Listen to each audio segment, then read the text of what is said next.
جی السلام علیکم۔ آج ہم بات کریں گے کہ الرجک رینائٹس کے بارے میں، جس کو ہے فیور بھی کہتے ہیں۔ یہ کنڈیشن جو بہت بہت ہی کامن ہے۔ تو اس سے پہلے ہم بات کریں گے کہ ایک ٹیچر نے اسٹوڈنٹ سے پوچھا کہ بھائی اگر آپ کی جڑواں بہن کے ساتھ دو جو بہنی جڑواں ہیں ان کے ساتھ شادی ہو جائے تو آپ کیسے پہچانو گے کہ آپ کی بیوی کون سی ہے؟ تو اسٹوڈنٹ بولا میں پاگل ہوں جو دونوں کو پہچانوں۔ اچھا جی، الرجک رینائٹس یا ہے فیور جو ہے، اگر آپ کو ہے فیور ہے، الرجک رینائٹس ہے، ہے فیور ہے، تو اس میں یہ ضروری ہے کہ آپ نے تھارولی یہ ویڈیو دیکھنا ہے، کیونکہ کبھی کبھی یہ جو کچھ لوگ ہیں، وہ جو بڑے بڑے ڈاکٹرز ہیں وہ بھی غلطی کر جاتے ہیں کہ اس کو ڈائگنوز کرنے میں۔ تو میں آپ کو آسان سا طریقہ بتاؤں گا کہ اس کو ڈائگنوز کیسے کرنا ہے۔ یہ نہیں ہے کہ آپ نے بلڈ ٹیسٹ کروانے ہیں یا اسکن ٹیسٹ، الرجی کا ٹیسٹ کرنا ہے یا اسلام آباد جانا ہے، وہ علیحدہ بات ہے۔ لیکن ابھی ہم بات کریں گے کہ اس کو کیسے ڈائگنوز کرنا بڑا ضروری ہے، کیونکہ ڈائگنوز کریں گے، تشخیص صحیح کریں گے تو ٹریٹمنٹ بھی اسی طرح کا ہوگا۔ تو اس میں اگر آپ کو نوز میں پانی بہتا رہتا ہے، آپ کو چھینکیں آتی ہیں، زکام لگا رہتا ہے، موسمی زکام کی طرح، آپ کا نوز جو نا وہ بند رہتا ہے، اور آپ کی جو آنکھوں میں خارش ہوتی ہے، ناک میں خارش ہوتی ہے، تالوں میں خارش ہوتی ہے، تو یہ سمجھ لیں کہ آپ کو جو سمٹم ہے اس کو کہتے ہیں الرجک رینائٹس۔ الرجک رینائٹس اور کامن کولڈ جو موسمی بخار ہے، اس میں ایک یہ فرق ہے کہ کامن کولڈ میں آپ کو بخار ہوگا، جسم ٹوٹے گا، سستی ہوگی، لیکن الرجک رینائٹس میں ایسا نہیں ہوتا۔ اس میں جو سب سے زیادہ ضروری ہے وہ جو سنیزنگ ہوتی ہے، بار بار سنیزنگ ہوتی ہے۔ اب یہ کیوں ہوتا ہے؟ اس کی بہت سی وجوہات ہیں۔ جو جو اب اس کی قسمیں بھی ہیں۔ ایک ہے، اس کو کہتے ہیں سیزنل، کہ جیسے کہ جون جولائی اگست میں یا ستمبر اکتوبر میں موسم خزاں یا موسم بہار میں ہوتے ہیں لوگوں کو۔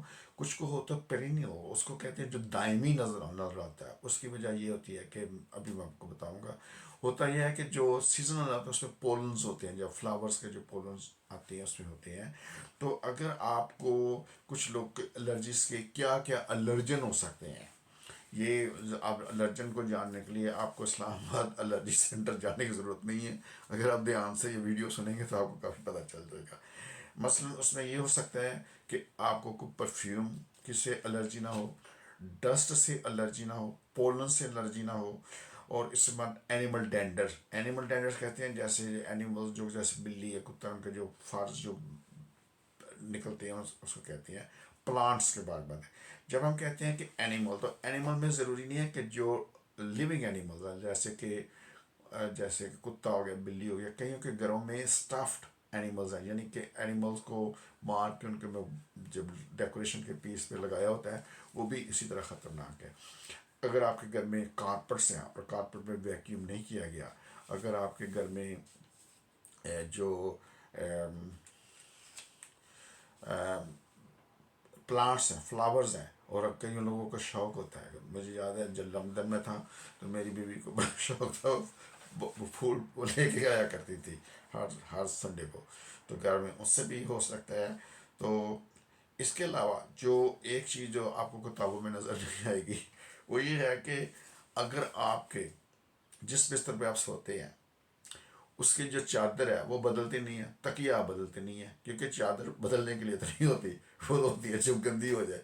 تو اسی طرح جو آپ کا جو پلو ہے وہ بھی گندا ہوتا ہے۔ یہ عام طور پہ میں خاص طور پہ ان لوگوں کی بات کروں گا، یہ جو لوگ چھڑے جو لوگ ہیں، جو دو تین تین چار چار ایک ایک کمرے میں رہتے ہیں، وہ بستروں کو بچھائی رکھتے ہیں، سال ہر سال، ہفتے ہفتے تک گئے، کام کر کے آئے، واپس آئے، اسی طرح سوں گے۔ اسی طرح جو لڑکی ہاسٹل میں رہتی ہیں، لڑکیاں تو نہیں، خیر لڑکیاں تو بڑی سگڑ ہوتی ہیں، وہ تو صفائی کا خیال رکھتی ہیں، کور کر لیتی ہیں۔ تو ہونا یہ چاہیے کہ آپ جو نا جب بھی بیڈ شیٹ جو دو طرح کی ہونی چاہیے، بچھانے والی اور سونے کے لیے اور، اس طرح بیڈ کا کور ہے وہ بھی دکھانے کے لیے اور سونے کے لیے، اور رات کو ضرور اس کو چینج ہونا چاہیے۔ کیونکہ اس کی ایک مثال دیتا ہوں کہ ایک لڑکی میرے پاس آئی تو اس نے کہا میں ای این ٹی اسپیشلسٹ کے پاس بھی ہو کے آئی ہوں، میں اسلام آباد الرجی سینٹر بھی ہو کے آئی ہوں، میں جو جنرل اسپتال میں پلمنالوجسٹ کو مل کے آئی ہوں، میں سب اسپتال میں ENT کا بھی دیکھ کے آئی ہوں، لیکن کوئی بھی میرا سنیزی کا مسئلہ حل نہیں کر سکا۔ تو جب میں نے ہسٹری لی تو اس سے پوچھا کہ بھائی تمہاری جو چادر ہے گھر میں وہ کب دلی تھی، تو وہ کہتی ہے وہ تو ہم ہفتوں تک دھوتے ہی نہیں ہیں، پلو ہے وہ دھوتی نہیں ہے، اور جو میں نے پھر کہا جو آپ کے جو لگے ہوئے ہیں پردے، سال ہر سال تک وہ لگے ہیں، ان کے اندر مٹی پڑی ہوئی ہے۔ تو جب آپ کے گھر میں یہ اس طرح کا مسئلہ ہے تو آپ نے ویکیوم نہیں کرنا، آپ نے جو گیلا کپڑا ہے اس سے صفائی کرنی ہے۔ تو اور جو اس کے بعد یہ تو ہو گیا کہ جو الرجی جو نا وہ اس کو کیسے ڈائگنوز کریں گے۔ بھائی اس کی جو انویسٹیگیشن میں سب سے ضروری ہے کہ جو ہسٹری ہے وہ خود منہ بول کے کہتی ہے کہ اگر آپ کو سنیزنگ ہو رہی ہے، آپ کو جو نا نوز بند ہو جاتا ہے، نوز بہتا ہے، بیڈ سانس میں رکاوٹ آتی ہے، ایچنگ ہوتی ہے نوز کے اندر، آنکھوں کے اندر، تالوں کے اندر، کانوں میں اندر، یہ سب الرجی کی وجہ ہے۔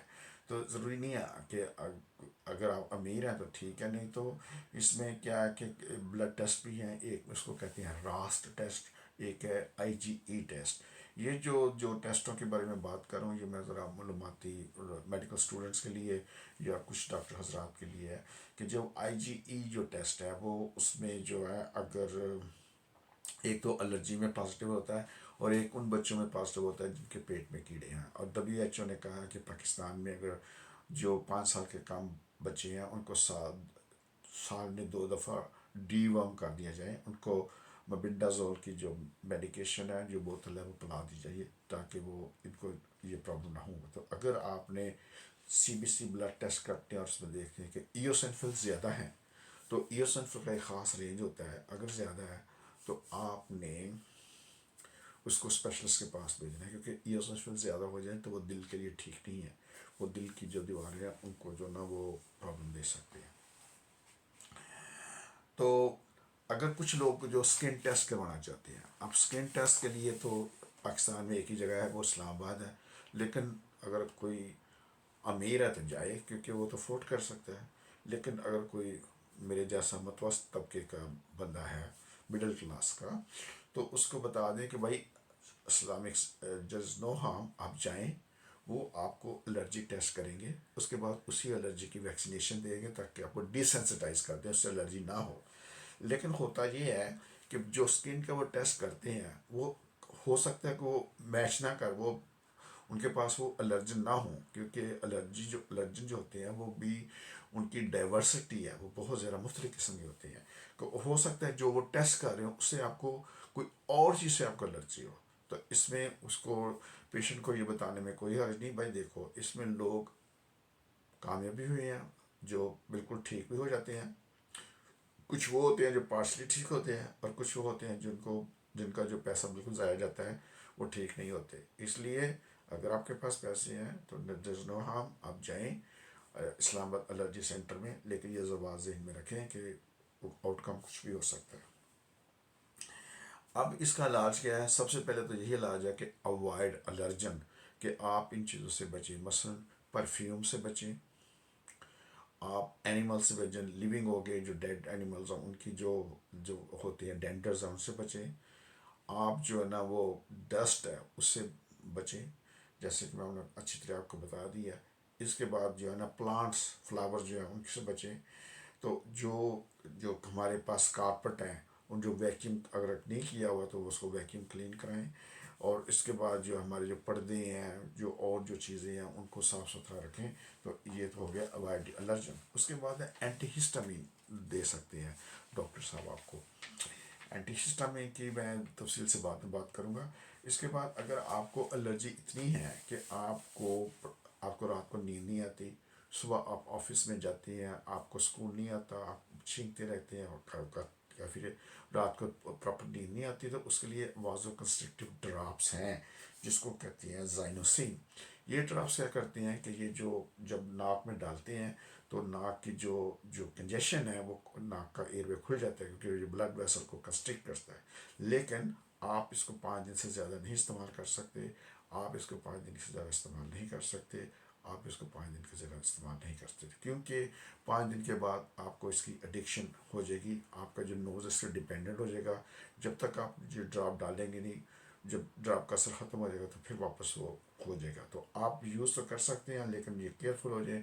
اور جو ڈاکٹر حضرات بھی لوگوں کو دیتے ہیں تو یہ اچھی طرح ان کو بتا دیں کہ بھائی آپ صرف اس کو 5 دن کے لیے استعمال کر سکتے ہیں، اس سے زیادہ نہیں.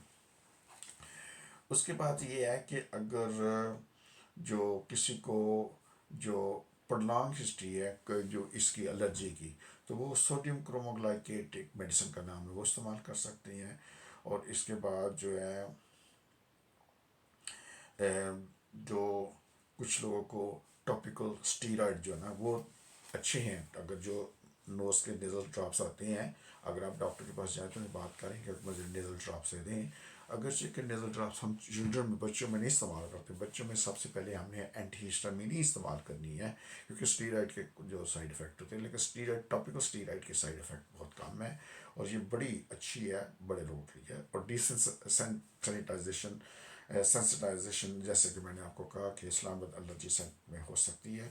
جو اینٹی ہسٹامین کے بارے میں ہمارے پاس 3 طرح کی میڈیسن ہیں، جیسے کہ ہو گیا، ایک ہو گئی ماس سیل اسٹیبلائزر بھی ہے، اور ایک ہے لیوکوٹرین انہیبیٹر جس کو ہم جو مانٹیڈیو کاسٹ بھی کہتے ہیں.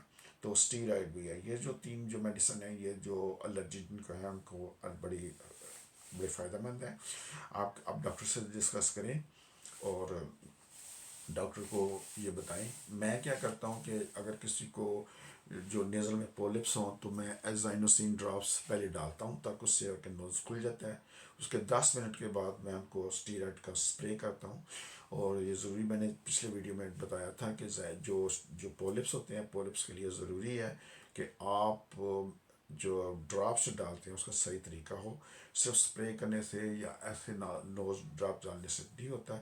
اس لیے ہوتا ہے کہ آپ پراپر لیٹ جائیں، اپنے ہیڈ کو ٹلٹ ڈاؤن کریں، پھر اس کے بعد ڈراپ ڈالیں تاکہ جو آپ کے نیزل ڈراپس ہیں، اسٹیرائڈ ڈراپس ہیں، وہ پولپس کی جو دودھ ہے نوز کا اس کے دوسرے حصے تک جائے. تو اس کے بعد ہم بات کرتے ہیں کہ جو کون سی اینٹی ہسٹامین آپ کو لینی چاہیے. اینٹی ہسٹامین میں یہ ہے کہ آپ پیریٹان لے سکتے ہیں، ایول لے سکتی ہیں. ان کا صرف یہ فرسٹ لائن ڈرگز ہیں، اچھی ہیں کیوں نہیں، لیکن ان کے تھوڑے سے اینٹی کولینرجک افیکٹ ہوتے ہیں. اینٹی کولینرجک کا کیا مطلب ہے کہ اس کے ساتھ جو ڈرائی ماؤتھ ہو جاتا ہے، اور جو نا کیا کہتے ہیں ڈرائی ماؤتھ ہو جاتا ہے، اور اس کے ساتھ نیند بھی آ جاتی ہے. اگر تو میں کیا کرتا ہوں کہ جن کو نیند کا مسئلہ ہوتا ہے، جو ڈرائیونگ کا جاب نہیں کرتے، جنہوں نے مشنری پہ کام کرنا تو ان کو یہ میں اوائڈ ہی کرتا ہوں، نہیں دیتا. لیکن جن کو نیند کا مسئلہ ہے تو ان کو رات کو ایک دے جاتی ہے اور آدھی صبح دے دیتے ہیں، تو کام چل جاتا ہے. تو اس کے بعد یہ ہے کہ جو آج کل دوسری بھی آئی ہوئی ہے میڈیسن جس کو ہم کہتے ہیں اگر جن کو نیند نہیں چاہتے تو ان کو نیند نہ آئے، تو ایک ہوتی ہے سٹرازین جو 10 ملی گرام کی ہے، ایک ہے لیوو سٹرازین جو 5 ملی گرام کی ہے. تو 5 ملی گرام اور 10 ملی گرام لیوو سٹرازین اور سٹرازین میں یہ فرق ہے کہ لیوو سٹرازین میں نیند کم آتی ہے.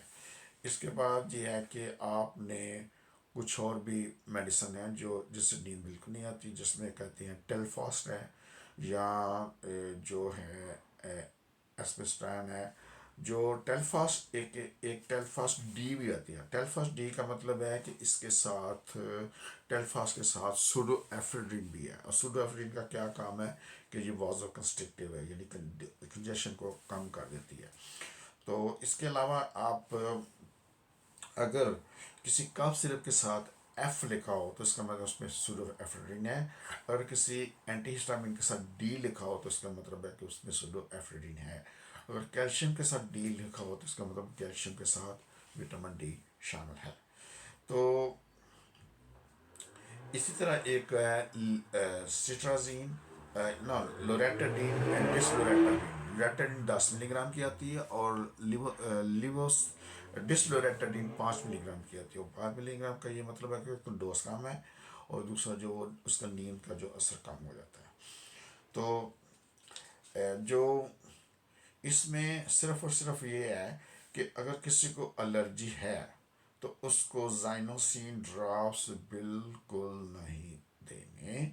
اگر دینے ہیں تو 5 دن سے زیادہ نہیں دینے، نہیں تو ان کو ایک کنڈیشن ہو جائے گی جس کو کہتی ہیں، جو اس کا نام ہے رینائٹس میڈیکوس.